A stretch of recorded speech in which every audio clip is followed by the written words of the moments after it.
Hello नमस्कार। तो finally 8-1 हो चुका है और अब उस 8-1 के बारे में आज हम बात करेंगे इस वीडियो में। तो बिना किसी देरी के हम बढ़ते हैं वीडियो की तरफ।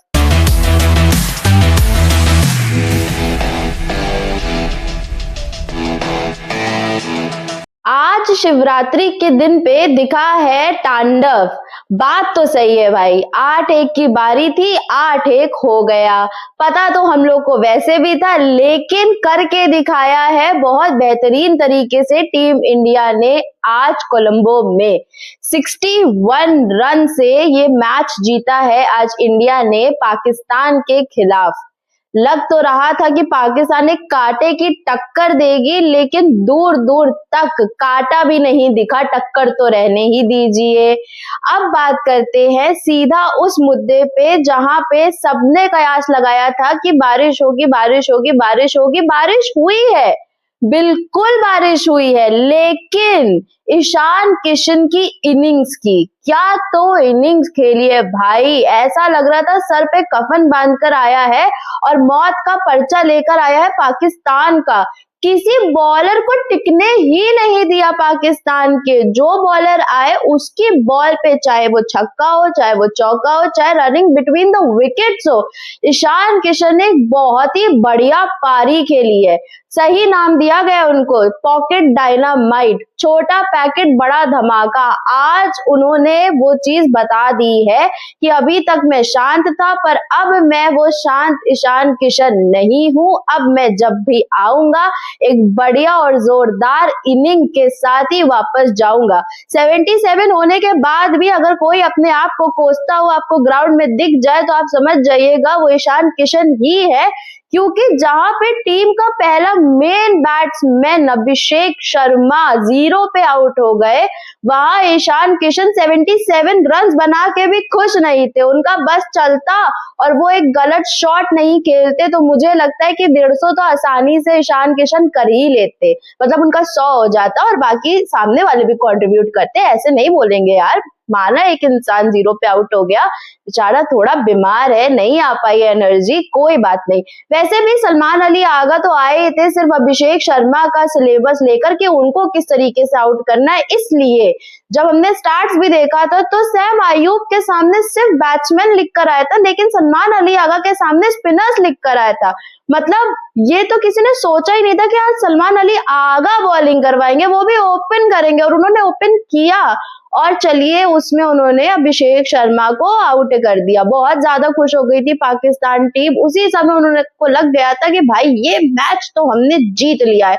क्योंकि हमने मेन बैट्समैन को आउट कर दिया है। वो थोड़ा बहुत अपना सिलेबस प्रिपेयर करके आए थे हार्दिक पांड्या, सूर्य और तिलक के लिए भी, लेकिन हमारे पास एक आउट ऑफ सिलेबस बंदा है जो कि ईशान किशन निकले। उनके बारे में तो किसी ने, मुझे लगता भी नहीं है, सोचा था, पर मजा बांध दिया। आज लिटरली ईशान किशन ने दिल जीत लिया है। जो क्लास, जो परफॉर्मेंस आज उन्होंने दी है उसके लिए मेरा उनको हैट्स ऑफ है, क्योंकि जब टीम लड़खड़ाती है, और ये हर बार का ईशान किशन का, जब जब टीम लड़खड़ाई है ईशान किशन हमको एक तरफ से खेलते हुए हमेशा दिखे और उनके बल्ले से रन आए हैं। बेहतरीन फॉर्म है, बस अब उनको नजर ना लगे। अब वापस आते हैं इन लोगों के बॉलर्स के बारे में बात करते हैं। भाई 6 स्पिनर्स लेकर आए थे, मतलब आधी दर्जन टीम सिर्फ स्पिनर्स और ऑलराउंडर से थी। बैट्समैन तो उन्होंने सोचा ही नहीं था। इनको ये था कि भाई आज तो इंडिया को बस 50 ही रन पड़ेंगे क्योंकि हमारी बॉलिंग इतनी अच्छी है, जो क्योंकि पिच जो है वो स्पिनर्स की थी। लेकिन क्या हुआ, एक बंदा था वहां पर, उसने सब कुछ, इनका मतलब पूरी स्टैट्स की ही ऐसी तैसी मचा दी, कुछ नहीं बचा उसके बाद। फिर रनिंग बिटवीन द विकेट्स इतनी अच्छी करी सूर्य कुमार और तिलक ने, कुछ नहीं सोचा था। सब कुछ इनका आउट ऑफ सिलेबस जाता चला गया। बीच ग्राउंड में मंत्र फूकने लगे थे। सॉरी, उनका मंत्र नहीं होता, उनका कुछ और होता है, पर हमें तो मंत्र पता है ना, तो हम तो मंत्र ही बोलेंगे। तो बीच ग्राउंड में मंत्र बोलने लगे थे। भाई सोचो, आगा ने अपना 2 ओवर करा के 10 रन दिए। उनका मेन टारगेट था अभिषेक को आउट करना, उन्होंने आउट कर दिया। उसके बाद बॉलिंग पे आए ही नहीं, उनका हो गया था, वो उन्होंने वही वर्ल्ड कप जीत लिया था। अभिषेक आउट, आगा जीत, लाइक ये वर्ल्ड कप मिल गया, मुझे कुछ नहीं चाहिए। उसके बाद Shaheen Afridi premium fast bowler, इसके बारे में हमने पिछली बार भी बात करी थी कि कितना अच्छा फॉर्म चल रहा है उनका, और आज हमने देख लिया कि कितना ही अच्छा फॉर्म चल रहा है। 31 रन दे दिए उन्होंने अपने 2 ओवर्स में। उसके बाद सैम अयूब आए, हाँ उन्होंने 3 विकेट चटकाए, 25 रन भी दिए, अपने सारे ओवर्स भी किए, अच्छी बॉलिंग करी थी, नो डाउट। थोड़ा थोड़ा हमारे वालों से गलती हो गई, थोड़ा जज्बाती हो गए थे, इस वजह से आउट हो गए, लेकिन बॉलिंग अच्छी रही थी सैम अयूब की, नो डाउट। जिसने अच्छा किया उसको क्रेडिट बनता है, क्योंकि हम इंडियंस हैं और हम क्रेडिट देना जानते हैं, हम छीनना नहीं जानते हैं। ये चीजें, इसके बारे में भी हम बात करेंगे। बहुत सारे क्रेडिट्स छीने गए, लिए गए, जैसे ट्रॉफी, बस वैसे ही इसके बारे में हम आगे बात करेंगे। फिर आते हैं हम अबरार अहमद पे। सोचा गया था कि आज इनका दबदबा रहेगा, हाँ भाई बहुत अच्छा दबदबा रहा, 38 रन दिए बिना किसी विकेट के, विकेट नहीं चटका पाए, क्योंकि ईशान किशन ने इनके 2 ओवर्स में तो इनकी ऐसी तैसी कर दी थी। इनका माइंड ब्लॉक था, इन्हें नहीं पता था कि कहाँ बॉल फेंकेंगे, कहाँ बॉल नहीं फेंकेंगे, ये बस फेंक रहे थे कि मेरा ओवर खत्म हो जाए, मुझे घर जाना है, मुझे नहीं रहना यहाँ पे। हो गया था इनका उसी 2 ओवर में। उसके बाद आए शादाब खान, भाई एक ही ओवर कराया, वो भी ईशान किशन को कराया, 17 रन मारे। बताइए, हम कह रहे ना एक ही लड़का, बस एक ही लड़का, और सारे इनके स्पिनर्स एक तरफ हो चुके थे, किसी में कॉन्फिडेंस बचा ही नहीं था। उसके बाद आए नवाज, नवाज ने भी एक अच्छी बॉलिंग करी थी, नो डाउट, 28 ही रन दिए उन्होंने 4 विकेट अपने ओवर्स में, और विकेट उन्होंने एक भी नहीं लिया, पर हाँ बॉलिंग अच्छी करी थी, क्योंकि एक नवाज और एक इनके थ्रुप का जो इक्का है, इसके बारे में भी बात करूंगी। उस्मान तारिक, इन दोनों ने अपने ओवर अच्छे किए। उस्मान तारिक ने एक विकेट भी लिया, 24 रन भी लिए, और हाँ रन्स को इन्होंने थोड़ा सा स्लो कर दिया था, क्योंकि इससे पहले ईशान किशन आउट हो गए थे, सैम अयूब ने किया था। उसके बाद रनिंग बिटवीन द विकेट्स चली थी, लेकिन चौके और छक्के थोड़े कम लगे थे, और इन्हीं लोगों के ओवर ज्यादा कराए गए थे, ताकि रन पे थोड़ा कंट्रोल हो सके। अब हम बात करेंगे उस्मान तारिक की। देखिए, इतना बड़बोलापन कभी अच्छा नहीं होता है, फाइनली आज वो बात साबित हो गई। त्रुप का इक्का कौन? उस्मान तारिक। त्रुप का इक्का कौन? उस्मान तारिक। हर किसी के मुंह पे यही था, हमारे पास तो उस्मान तारिक है, हमारे पास तो उस्मान तारिक है। भाई उस्मान तारिक को अपने मेन बॉलर तक में कंसिडर नहीं करते, 7वां बॉलर लेकर आए थे ये। मतलब इन लोगों को इतना भी भरोसा नहीं अपने त्रुप के इक्के पे, तो फिर क्यों रखा है आपने उसका नाम त्रुप का इक्का? जब इतना सा भरोसा ही नहीं है, मत रखो ना। त्रुप का इक्का तो वो होता है जो पावर प्ले में बॉलिंग करे, या फिर पावर प्ले खत्म होने के बाद बॉलिंग करे। आप तो उसको 10वें ओवर के बाद लेकर आए, वो भी कब? जब ईशान किशन आउट हो गए। आपकी हिम्मत थी तो आप ईशान किशन के सामने लेकर आते, तब आपको पता चलता कि त्रुप का इक्का कितना चलता है, कितना नहीं चलता है। लेकिन खैर, मैं समझा भी किसको रही हूँ, जिसने टॉस जीत के बॉलिंग का फैसला लिया। जहां पे सब लोग ये बात बोल रहे थे कि अगर बारिश नहीं होती है तो सेकंड इनिंग्स में जो पिच है वो और स्लो हो जाएगी, लेकिन इन्हें लग रहा था कि ये तो पाकिस्तान है और ये तो बस चेस करके जीती है हर मैच, तो ये वाला मैच तो इनके बाएं हाथ का काम है। बाएं हाथ, सॉरी, इनके एक एक्चुअली नाखून का भी काम नहीं है, पर ओवर कॉन्फिडेंस हो जाता है। नए नए बच्चे आए हैं, वो चिट सिस्टम से उठे हुए बच्चे हैं ना, 4 चिटें रखी थी, उसको उठा लिया, फिर उसमें पूछा गया बताओ तुम्हारा बेस्ट फ्रेंड कौन है, ये है तुम्हारा बेस्ट फ्रेंड, अच्छा ठीक है ये भी जाएगा, फिर बचा कुचा 2-4 चिटें और उठा के एक टीम बना ली, इसलिए थोड़ा ओवर कॉन्फिडेंस में ज्यादा उछल रहे थे। अब बात करते हैं मेन इन ब्लू ने जब बॉलिंग करी उसे बॉलिंग कहते हैं? नहीं, उसे बॉलिंग नहीं कहते। एक्चुअली पाकिस्तान को कोचिंग लेने इधर आना चाहिए, क्योंकि 3 स्पिनर्स लाए थे हम मात्र, वो तो आधा दर्जन लाए थे, हम तो सिर्फ 3 ही लेकर आए थे, और हमारे 3 स्पिनर्स उनके आधा दर्जन पे भारी पड़ गई। इसे बॉलिंग नहीं, इसे डोमिनेशन कहते हैं। हार्दिक पांड्या आए, डॉक्यूमेंट्री पार्ट 2 का फुल स्टॉप लगा गए, 0 पे आउट कर दिए। अभिषेक का बदला डॉक्यूमेंट्री से ले लिया। शाहिबजादा फरहान ने भी उतनी ही बॉलें खेली जितनी अभिषेक ने खेली, और रन भी एक्चुअली सेम ही बनाए, 0।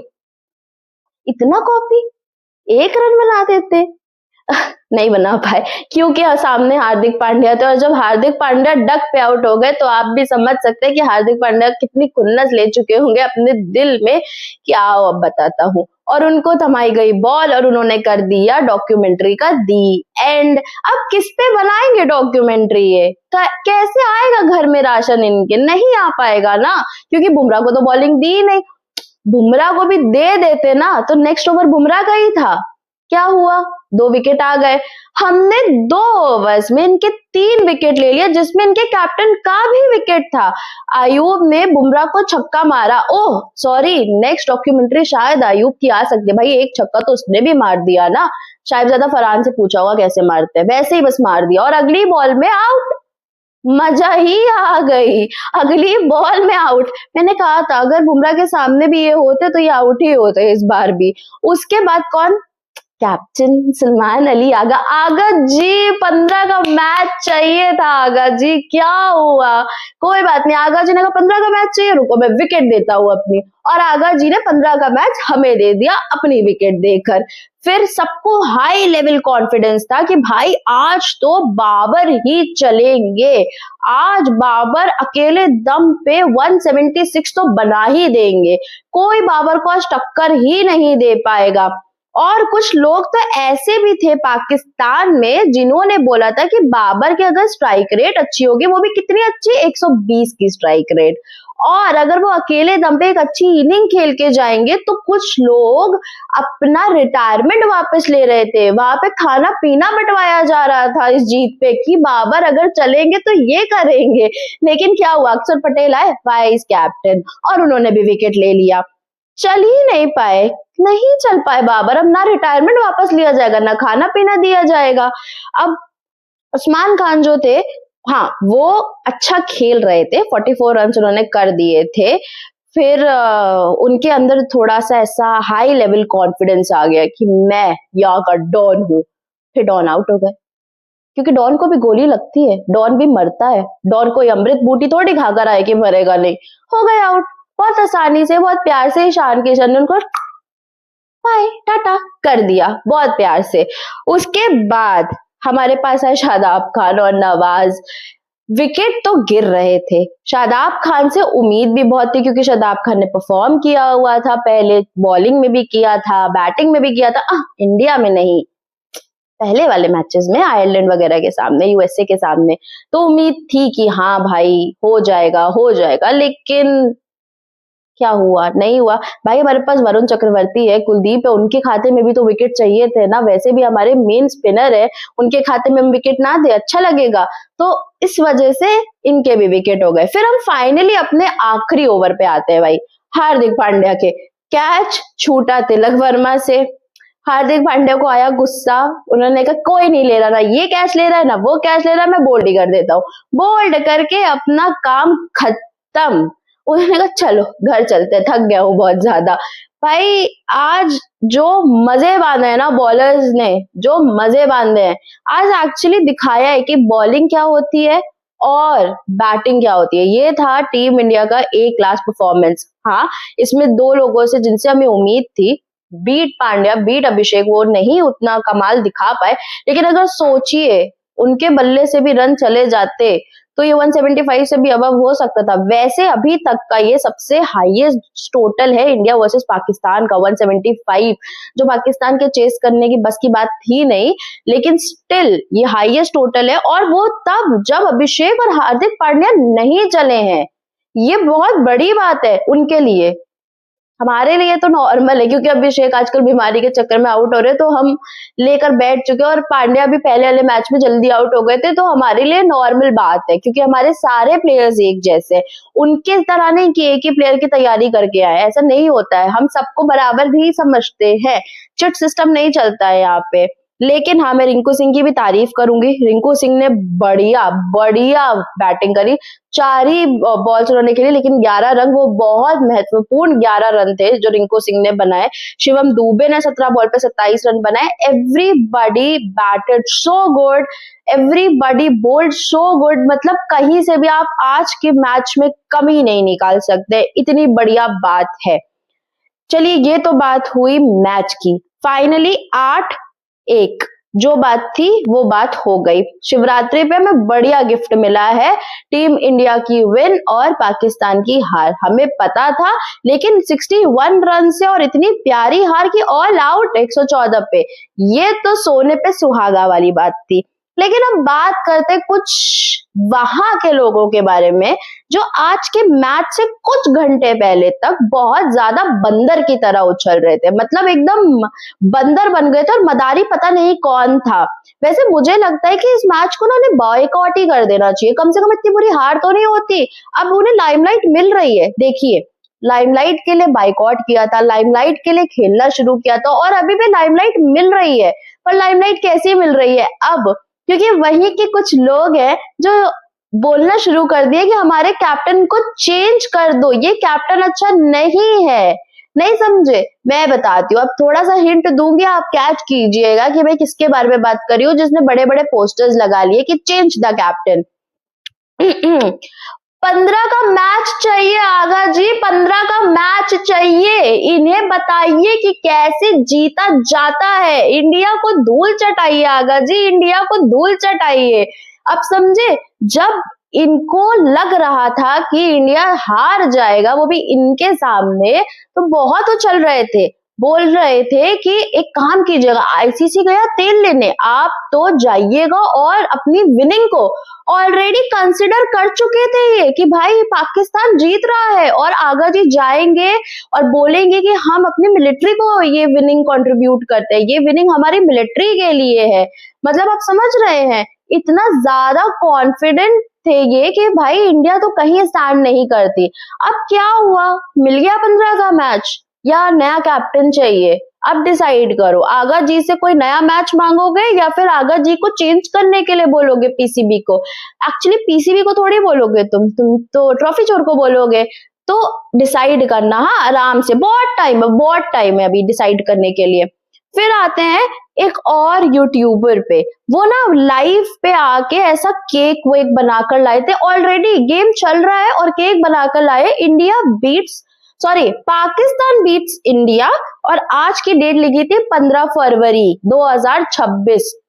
सिर्फ फर्स्ट इनिंग के बाद 175 रन हुए थे इंडिया के और इन्हें ये नहीं पता कि ये हाईएस्ट टोटल है। स्टिल वो केक लेकर आए थे और अपने लाइव में बहुत उछल उछल के बोल रहे थे कि मैं बुमराह के नाम का केक काटूंगा, वरुण के नाम का केक काटूंगा। काट लिया केक, मजा आ गई। किसके नाम का काटा? शाहिन शाह अफरीदी के नाम का काटा या फिर सलमान अली आगा के नाम का काटा? अरे लास्ट में तो उन्होंने वो केक उठा के अपनी बीवी के मुंह पे ही मार दिया।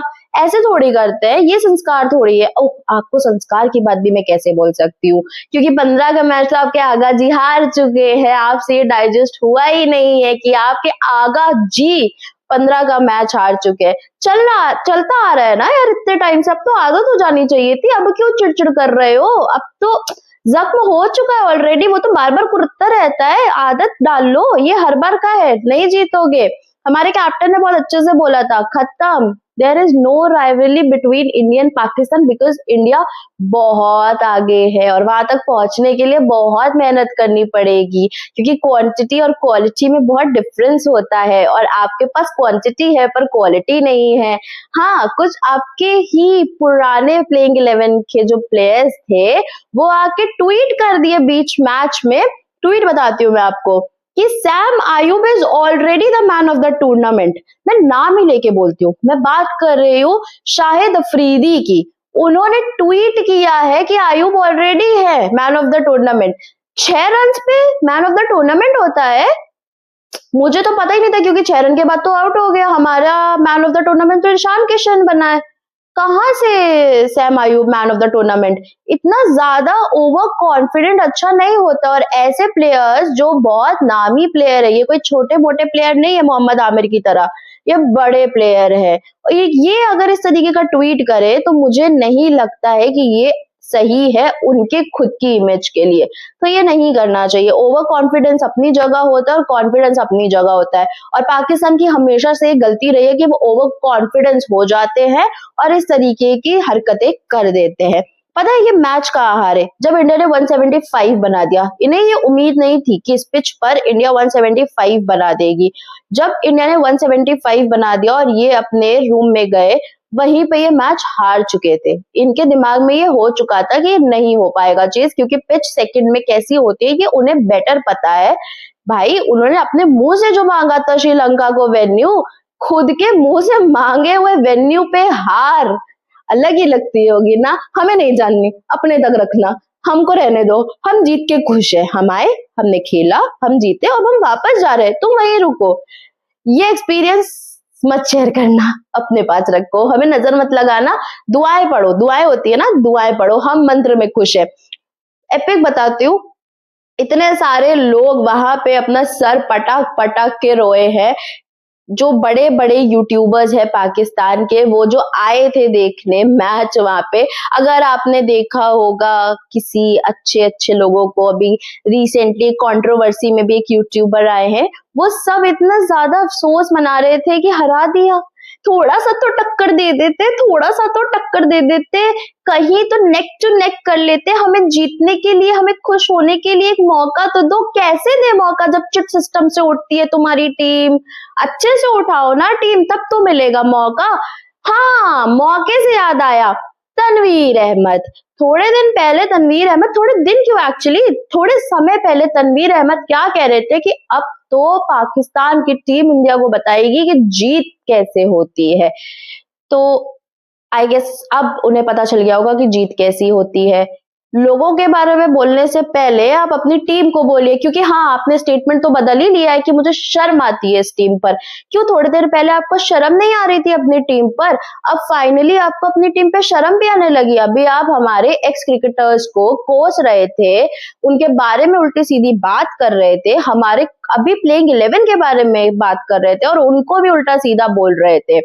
अब क्या हुआ?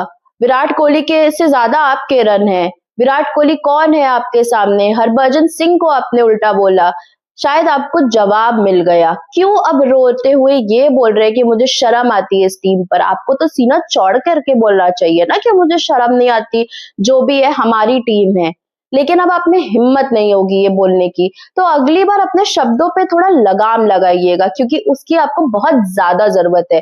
और वो सारे लोग जो पाकिस्तान में बैठ के देख रहे हैं और इंडिया के बारे में हजार बातें कर रहे थे, मुझे बहुत दिल से उम्मीद है कि आपको आंसर्स बहुत प्यार से मिला होगा और ये हार आपको जीवन भर याद रहेगी। ये एक स्ट्रीक है जो चलती आ रही है, इस पे आप चाहे कितनी भी दुआएं पढ़ ले, लेकिन जब हम आते हैं अपने पे और हमारी बात आती है हिंदुस्तान की, तो हमारा 11 नहीं चलता है, पूरा हिंदुस्तान चलता है। और हमारे में स्ट्रेंथ है, हमारे में कॉन्फिडेंस है, बस हम ओवर कॉन्फिडेंट नहीं होते हैं। आप पढ़ के आएंगे एक को, चल जाएगा दूसरा, आप दूसरे को पढ़ के आएंगे, चल जाएगा तीसरा। किसी एक का पढ़ के मत आइएगा, क्योंकि हम भी उस्मान तारिक को अकेले पढ़ के नहीं आए थे।